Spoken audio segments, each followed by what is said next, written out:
এবার আমি এমন একটি প্রোগ্রাম তৈরি করব যেটা কিনা ডিজিটকে স্পেল করবে। তো এই প্রোগ্রামটি আমি ইফ এলস ইফ এবং এলস ব্যবহার করে তৈরি করব, যাতে করে আবারও আপনাদের ইফ এলস ইফ এবং এলসের প্র্যাকটিস হয়ে যায়। এই একই প্রোগ্রাম পরবর্তীতে আমি সুইচ কন্ট্রোল স্টেটমেন্ট ব্যবহার করে তৈরি করব, যাতে করে আপনারা বুঝতে পারেন যে সুইচ স্টেটমেন্ট কেন প্রয়োজন। ওকে, তো চলুন শুরু করে দিই। এখান থেকে যা কিছু আছে আমি সরিয়ে নিচ্ছি, যে ভেরিয়েবলগুলো রয়েছে আমি সরিয়ে নিচ্ছি। তো বর্তমানে দেখতে পাচ্ছেন একেবারে ক্লিন একটা প্রজেক্ট এখানে আমি শুরু করছি, একটি প্রোগ্রাম শুরু করছি। তো ডিজিট স্পেলিং, তাহলে প্রোগ্রামটা কি সেটা বোঝানোর চেষ্টা করছি। এটা হচ্ছে ডিজিট স্পেলিং প্রোগ্রাম এবং এর উদ্দেশ্য হচ্ছে, সাপোজ আপনি যদি 0 থেকে 9 এর মধ্যে কোনো একটা ডিজিট দেন, সে কি করবে সেটাকে স্পেল করে দেখাবে। যেমন আমি যদি এরকম 1 ইনপুট দিই, সে কি করবে ON1 এটা স্পেল করে দেবে। এরকম একটা প্রোগ্রাম চাচ্ছি। তো খুবই সিম্পল একটা প্রোগ্রাম, অবশ্যই আপনারা করতে পারবেন। তারপর আমি করে দেখাচ্ছি। এখানে একটি ভেরিয়েবল নিচ্ছি ডিজিট নামে, তার টাইপ আমি ইন্টিজার রাখবো।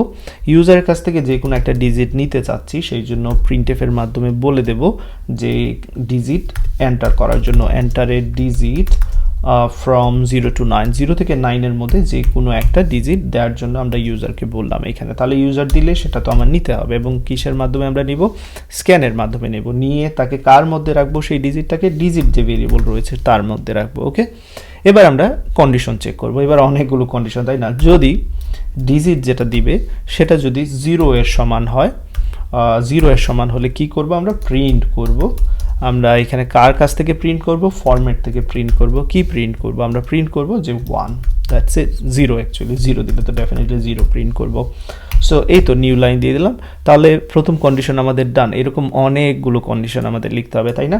তো এখানে আমরা পরবর্তী যেটা হবে সেটা কি, এলস ইফ যদি ডিজিট 1 হয়, 1 এর সমান হয়, সেক্ষেত্রে এখানে প্রিন্ট করে দেখাবো আমরা 1।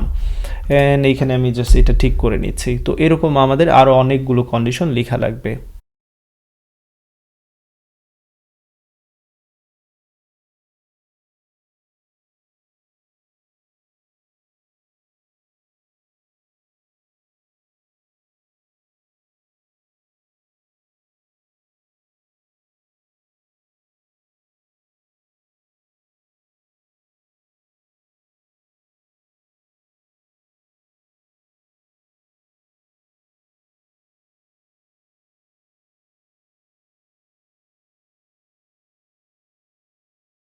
তো দেখতে পাচ্ছেন আমি এখানে কন্ডিশনগুলো লিখে রেখেছি। 0 থেকে 9 এর মধ্যে 0 হলে এখানে স্পেল 0, 1 হলে 1, 2 হলে 2, এরকম প্রত্যেকটা আমি লিখে ফেলেছি।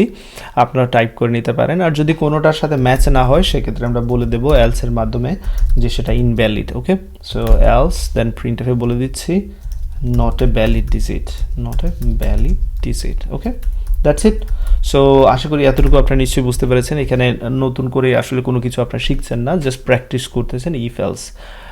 দেন আমি যদি প্রোগ্রামটাকে রান করি, গো রান মেইন ডট গো দিচ্ছি, এখানে দেখতে পাচ্ছেন enter a digit from 0 to 9 বলছে। আমি যদি এখানে 5 দিই, সেক্ষেত্রে স্পেল করে 5 দেখাচ্ছে। আর আমি যদি এখানে আবারও দেখাচ্ছি, আমি এটাকে ক্লিন করে, আমি যদি এখানে ইনভ্যালিড একটা ডিজিট দিই, 11 দিচ্ছি, সেক্ষেত্রে নট এ ভ্যালিড ডিজিট দেখাচ্ছে।